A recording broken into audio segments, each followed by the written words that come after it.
I think Steve's got to do a video first. So. Hit it, Steve.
Is this okay down here, or do I need to go up there?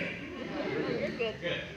All right. People that got here early, sit in the back. I didn't want them to lose their bad seat, so didn't know how it works. Get here early to get in the back.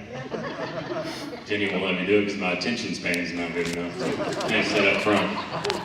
I checked my zipper like 10 times, so I guess I'm ready to go. For the record, so. Pastor, thanks for asking me to do this. I'm honored. He's just, I don't have to explain who he is. We all know who he is.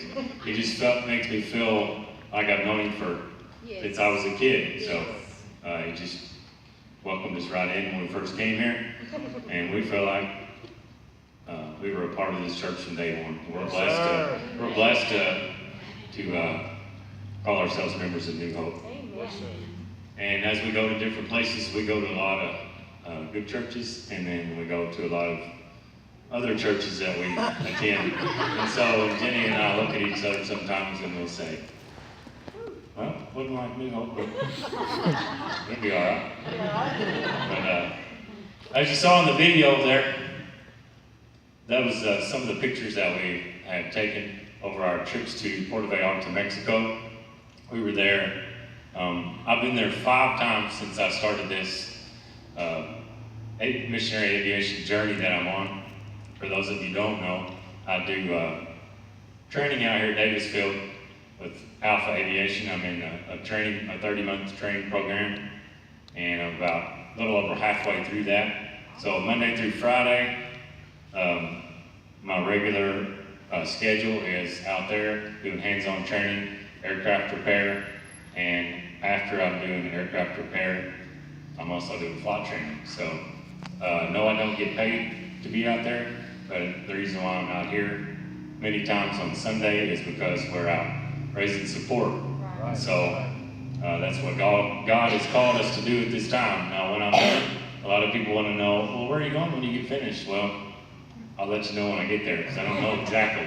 I have some pretty good ideas. I didn't know. It was just overwhelming at first. So still at times it's overwhelming, but we had encouragement. Yes, sir. And we've received many new friends along the way, and we received prophecy along the way.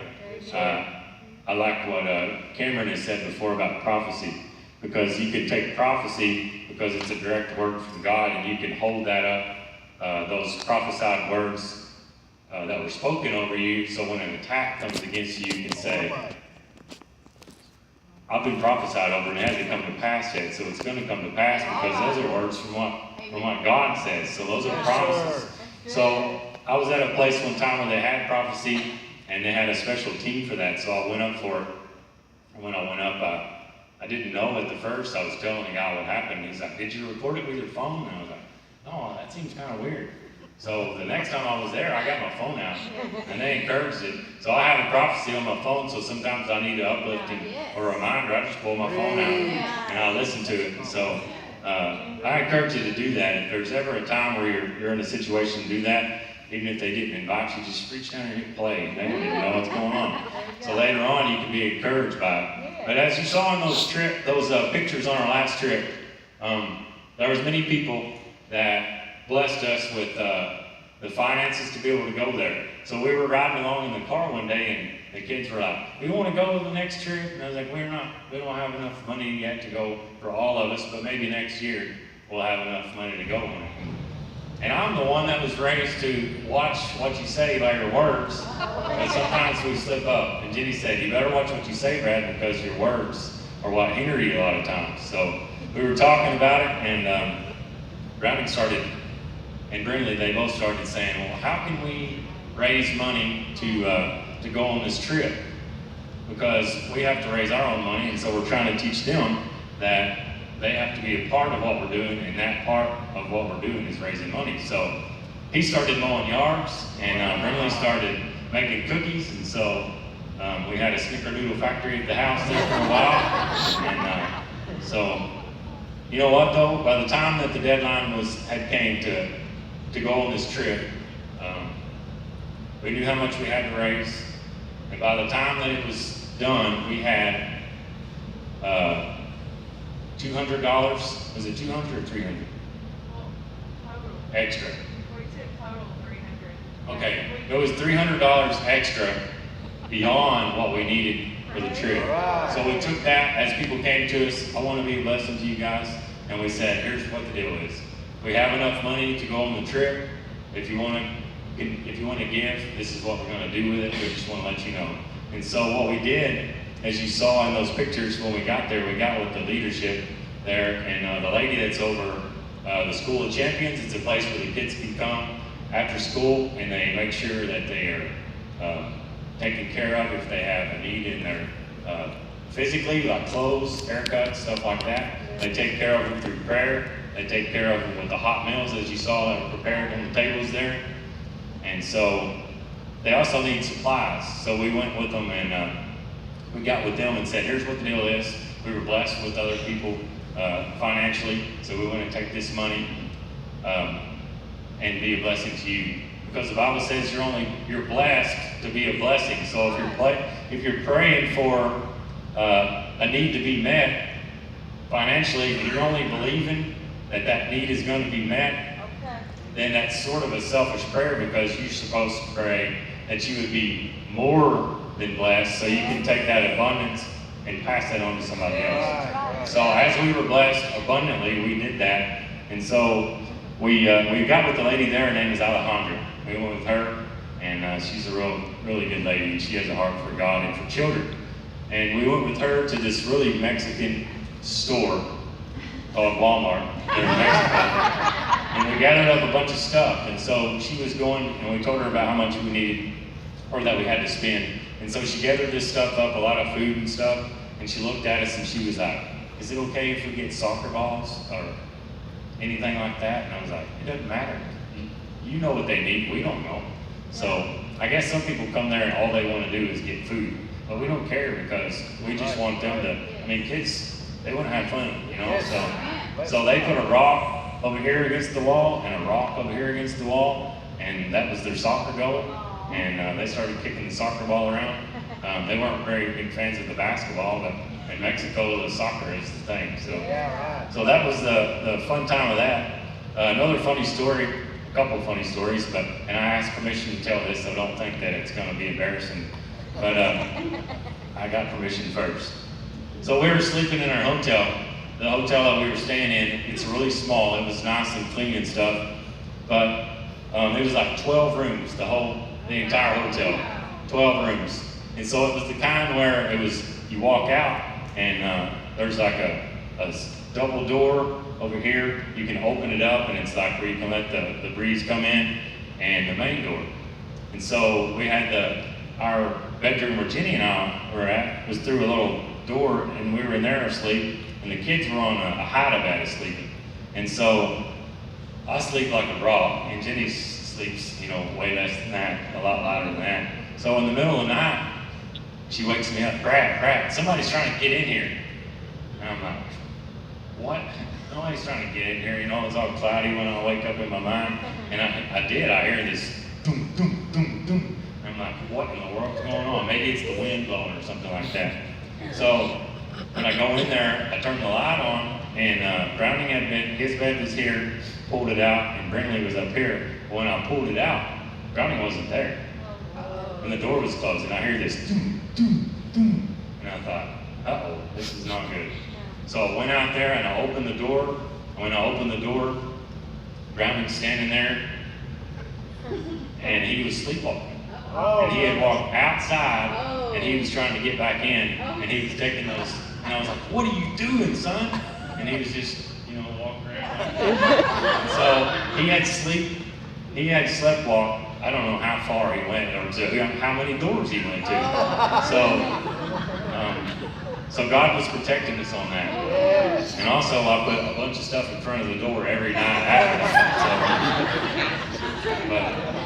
But one of those times we were in church, it was the place that we go, they have a lot of outreaches in the outlying communities because the people can't really afford to travel in to every service. So they go into those communities, they set up small places. And this place had about probably 25 seats in it, something like that. It was open. There was like a lean-to with chairs in it, and in the back was a dirt road, and there was not a door on it. They just kind of it looked like bars or something, that go over the regular windows. So that's all they had. So they open those up when church service comes, and the guys, I can't even remember who was talking. Somebody was talking though, and this truck went by, and there was a little Chihuahua dog, some kind of dog that was underneath the chair. So right in the middle of the church, the dog just gets up barking and runs off chasing fires. So I thought, well, that was a cultural experience. That was fun. So those are some of the fun times that we've had. I could sit up here and tell lots and lots of stories over and over about the things that's happened and the good things that's happened. And so it's good now that we've been several times because I can go back and I have a relationship with some of those people there, and I can keep up with them through social media and stuff. But I was telling Pastor about a trip that I made here a while back here.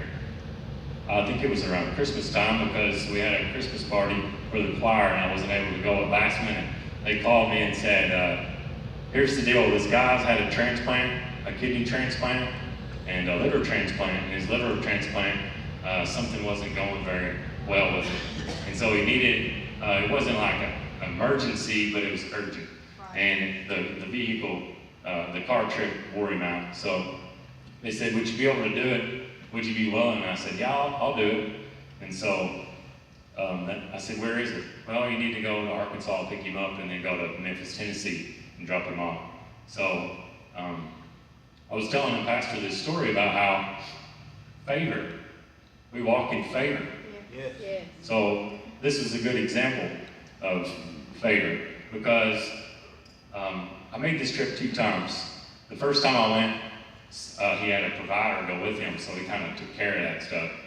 But the second time, for some reason, I don't know why, because I didn't get all the details on it, but the provider wasn't able to go, so they said, do you mind taking this guy? And so I said, yeah, where are we going to meet? So they told me we were going to meet over in Russellville, I think it was the town. And so I said, so how are we going to do it? And he said, well, I'll tell you what, it's a little different this time. The provider's not going. It's just going to be you and him. Wow. And so I said, hang on a second. what kind of shape is this guy in? Because I don't want him dying on me, in the middle of this flight. And you can ask Jenny, it was dark. It was nighttime. So I picked him up and I was looking over there at him because he fell asleep. The poor guy was so worn out. He was having this trouble.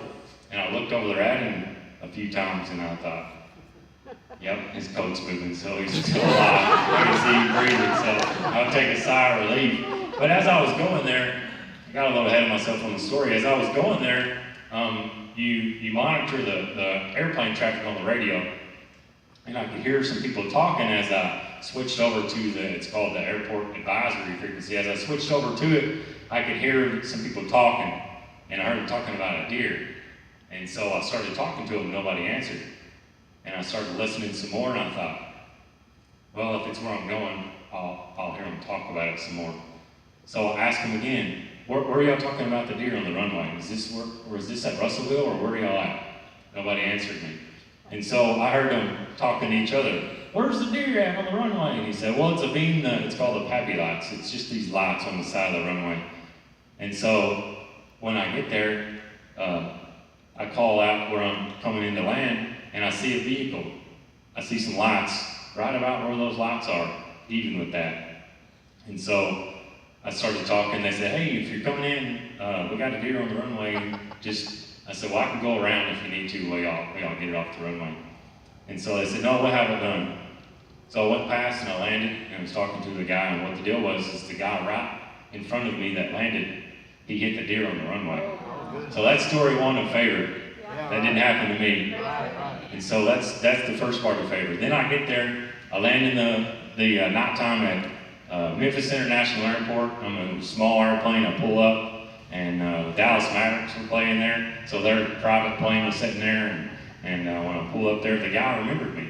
Hey man, where's the other guy that was helping you last time? I said, I don't really know the situation, so he's not here. I said, can you help me out? I need to get a taxi to call up, or we're headed over to the hospital, and I'll be right back as soon as I get this guy some help. Checked in, he's like, yeah, we'll do that. And so his boss comes out there. I said, I need a wheelchair for this guy, so we wheel him in there so when the taxi comes up. And so the other guy comes over there, and he's like the line boss or something. I'm not sure what he is, but he comes over there and he said, hey man, how's it going? I remember you from the other night when you came in. He's like, where's the other guy that was helping you out? And I told him he wasn't able to make it. He said, hey, I tell you what, hey, go get the car, go get the courtesy car, pull it right up here to the airplane. And he said, pull it up here, and I'm gonna have the secretary print you off a map so you know where you're going, and don't worry about it. Keep it as long as you need to. I was like, favor number 2. So as I go to the hospital, when I went there, the guy said, they told me, do not go to the emergency room because of this possible infection and stuff, and don't need to be around all that stuff. So when I went there, I told him there, nope, he's got to go in there, he's got to go check in and all that stuff. And so when I went in there, I've worked in in my previous job, I worked in a few jails doing contract work in there for pest control. So I've been in them, so I know what it's like when they search you and all that stuff. So it's basically what it looked like. They had a metal detector and a security guard. They'd take all your stuff out of your pockets, all this stuff. And I'm like, man, I'm at a hospital. It's crazy. And it was a pretty rough looking crowd. So I went in there and I told them the story, and I told the lady, and I'm thinking, we're gonna have to wait in here forever, in my mind. So I went up to the front and I told the people, she's like, is he here? And I said, he's in the car, he can't be in here exposed to all these people. She said, bring him in here. So I brought him in there, and I said, well, if I bring him in here, is he gonna be able to just come right in? She's like, come back in here to me when you come in. So I came in, I went right to her, they shuffled us over to the other door, right to the front of the line. We got him fixed up with what he needs. So that was favor after favor after favor after favor on that one trip. So there's many instances of that happen. I made reservations for a hotel earlier today. Made it back a few days prior to that, but I was checking in on it because the confirmation didn't match what they told me, and so I was praying for favor on that. When I talked to the lady, she said, "Let me hold on just a second." So she put me on hold. I saved like $250 for the whole week on the hotel just because of that, because I was praying for favor on that.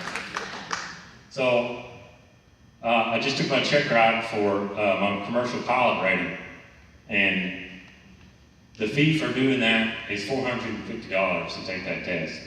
So that was a big deal. And that's not counting the airplane rental and the preparation and all that stuff. Wow. So there's a guy that was just now becoming a certified examiner to do those things, and got to know him a little bit. And he said, "Hey, I need some help doing a few things," and so I helped him out with a part of that process. And so he said, "Hey, just because you helped me out, I'm going to give you this check ride for free. I'm going to charge you." So can I just keep going on favor? But I got something else I want to share. And but what I want to talk about tonight is something that God's placed upon my heart, and it's near and dear to me, and it's called family. Because I know it's important to God. Yes. Family is important to God. We refer to God as our Father, and we're the family of God, and we're the children of God. So everything that we refer to is about family, the family of God. So it's something very crucial, and I believe that our culture needs to embrace, because it seems like if you watch the news, time is the enemy of family. It's taking its toll on family. If you stop and think about some of the touchy subjects that we face today as culture, if you look at those things, if you were to look at the crime rate or whatever the subject may be, if you trace that back to the very root of that subject that we deal with every day, it's a breakdown of the family. So, not 100% of the time, because there's always a but in there. But most of the time, it's a breakdown in the family. And I didn't want to do this because I'm the one up here talking, and I have to be held accountable for it. But men, we're the ones that are responsible for our family. And we definitely need our wives to help get that done. Yes. I know I do anyway, because she's the one that can remember all that stuff at once, and I have to sit down line by line. But men, the responsibility is actually ultimately up to us to get that done. We're the ones that's supposed to be continuously on the lookout for danger, and we're the ones that it's up to protect our family. But I want to say, if you're here today and you're a victim of a broken family, I'm not here to make you feel out of place. I'm not here to condemn you, because John 3:17, I've used this verse before. It's one of my favorite verses because it comes right after one of the most famous verses in the Bible. It says, "God sent not his Son into the world to condemn the world, but that the world through him might be saved." Like New Hope, you matter and you deserve to be free. I love that saying. I say that other places too all the time. So just know that if we give our struggles or our troubles to God, then he takes them and he makes them new. Because 2 Corinthians 5:17 says, "Therefore, if any man be in Christ, he is a new creature. Old things are passed away, and behold, all things have become new." So if you've had struggles with any of this in the past, just know that God's not mad at you. He's not upset with you. That's right. He doesn't even get in a bad mood, you know? And his plan is not for us to live in defeat. He has a good plan for us. Psalms 20 and verse 4 says, "May he give you the desire of your heart and make all of your plans succeed." God gets his plan, though, accomplished through people. We're the vessels. Pastor gave a great example, and I remember about a water hose.